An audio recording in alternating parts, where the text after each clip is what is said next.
Hello guys, it's Young Clear 999. Today's video is about Rockefeller. John D Rockefeller was more than just a businessman. He was a force of nature, a symbol of unrelenting ambition and the complicated face of American capitalism. Born in 1839 to modest means in Richford, New York, he grew up with a sharp eye for numbers and an even sharper sense for opportunity. From his early days as a bookkeeper, Rockefeller was methodical, calculated, and deeply disciplined, traits that would shape the empire he was destined to build. In 1870, he co-founded the Standard Oil Company, and what followed was nothing short of revolutionary. Through relentless efficiency, aggressive pricing, and strategic acquisitions, he transformed the fledgling oil industry into a streamlined, profit-generating machine. At his peak, Standard Oil controlled over 90% of the U.S. oil market, making Rockefeller the wealthiest man in modern history when adjusted for inflation. Yet, with immense power came immense scrutiny. Critics called him a monopolist,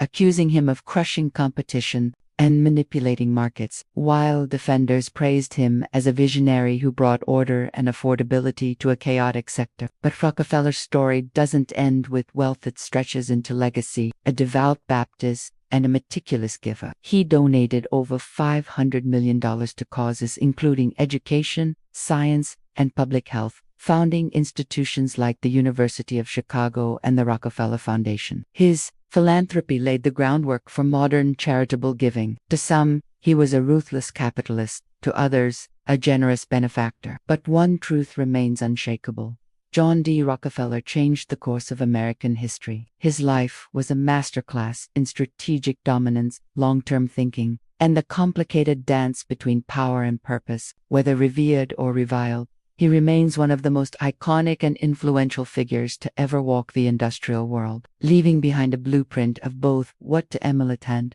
what to caution against in the pursuit of empire. To truly understand John D. Rockefeller is to explore the paradoxes that defined him: how a man so devout in faith could also be so cold in business, how someone so private could cast such a public shadow over the world economy.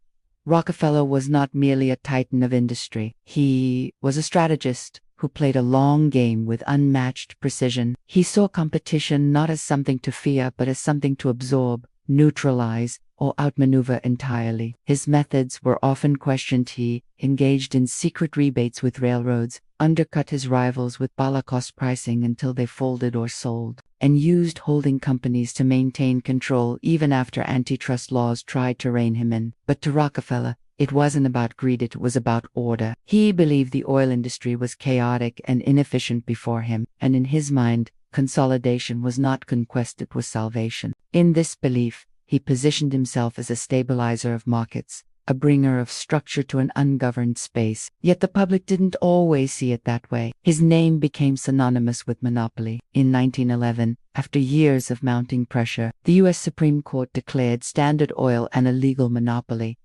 and ordered it to be broken into 34 separate companies. Ironically, this only made Rockefeller richer, as each of those fragments, Exxon, Chevron, Mobil, and more, grew exponentially in value. He became the world's first billionaire, a figure so vast and mythic that it almost broke the imagination of his time. And yet behind the wealth, behind the corporate labyrinth, was a man of habits, quiet, restrained, almost monk-like in his personal discipline. He lived simply, rose early, kept meticulous ledgers, and tithed religiously. His philanthropy was not performative, it was foundational. He didn't just donate.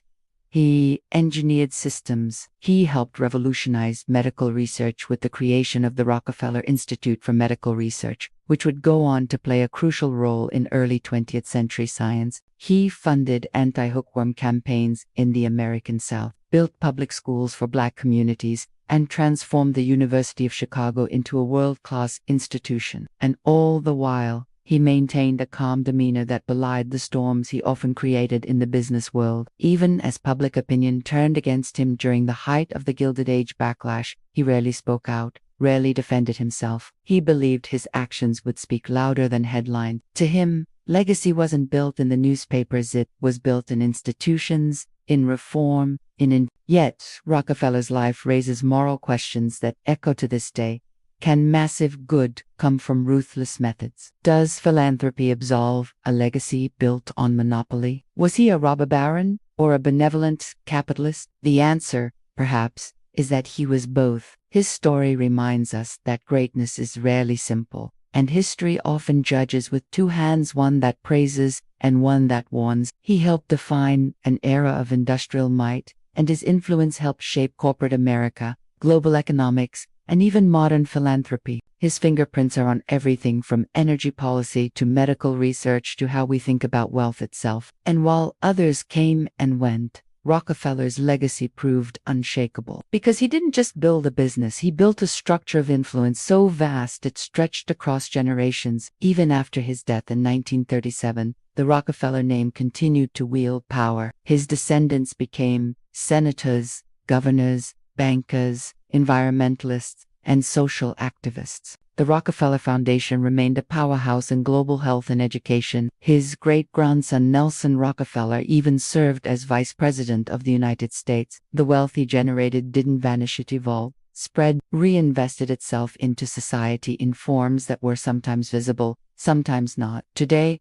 we look at institutions bearing his name and scarcely realize the vast engine of capital and vision that powered them. His legacy forces us to ask, how should we use power when we have it? What does responsible capitalism look like? Can a person change the world for the better while being the architect of immense corporate control? These are questions we still wrestle with, especially in a world where billionaires hold more sway than ever. John D Rockefeller may have been born into obscurity, but he died as a monument unbuilt, of both praise and controversy. He taught the world that discipline, faith, and vision could change industries, shape nations, and touch millions of lives. But he also reminded us that with immense power comes an even greater responsibility, one that history will never stop examining. His life was not just a story of money, but a mirror held up to the very soul of capitalism itself.